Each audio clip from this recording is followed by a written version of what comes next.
Now by Afam Adin, who is a legal practitioner. More than thank you for coming on today. Thank you very much. Well, how does leadership come into this entire scenario? About that publication, how the journalists were arrested, and all of those developing stories about it. Well, leadership is a newspaper organization, and they have a responsibility to educate and inform the general public. As we all know, the Constitution of Nigeria guarantees freedom of speech. But that right to free speech also imposes a duty on anybody, including the journalist, to publish what is true.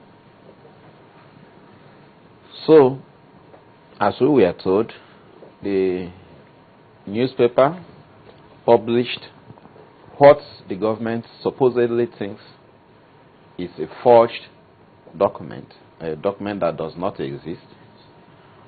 And the journalists involved, according to news reports, claimed that what they published, they got from reliable sources. So the issue now is, how do we establish that what was published is true or false? That is the dividing line. Government says you published false information. The journalist said we published true information. Should that be a headache, how to establish that? Well, it should be a headache, because if I accuse you of publishing something that is false, I, the accuser, must show that what you published is false. How do you show that? By arresting the journalist? Well, forgery or falsification of document is a crime under our laws. And it is the duty of the police to investigate every crime. And there are procedures and processes. And there are procedures for investigating a crime. The police can invite anybody for interrogation, including you and I. Okay, when you are invited, yeah, which they can do under that is it section 4 now? If they invite you, yes, and you're kept there for more than 24 hours, is that still an invitation? Excuse me. Well, the law is very clear. When you are invited, there is a limited number of hours within which you can be detained and interrogated.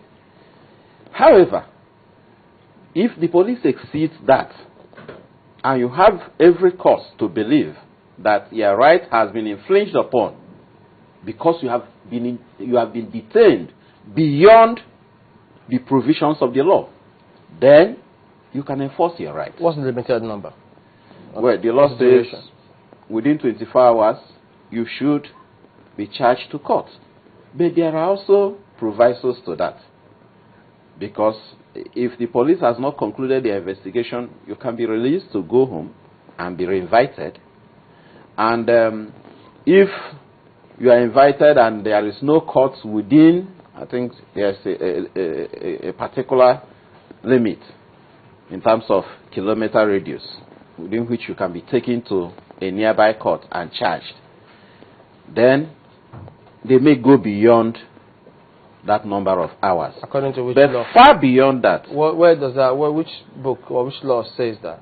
That what? That they can go beyond that 24 hours if they cannot charge you to court. For instance, you don't just arrest somebody and take him to court immediately. You must establish a prima facie case against him before you can take him to court. And you can do that beyond 24 hours. No, I'm not talking of... And remember what I said at the beginning. I said if you are detained beyond the prescribed number of hours, you have a right to enforce your right to freedom of movement. You are entitled to that. So, if you're arrested, yes, and the reasons nothing is proven against you, you should be allowed to go home. You are kept beyond 24 hours. Where in our law is that permitted? If you are arrested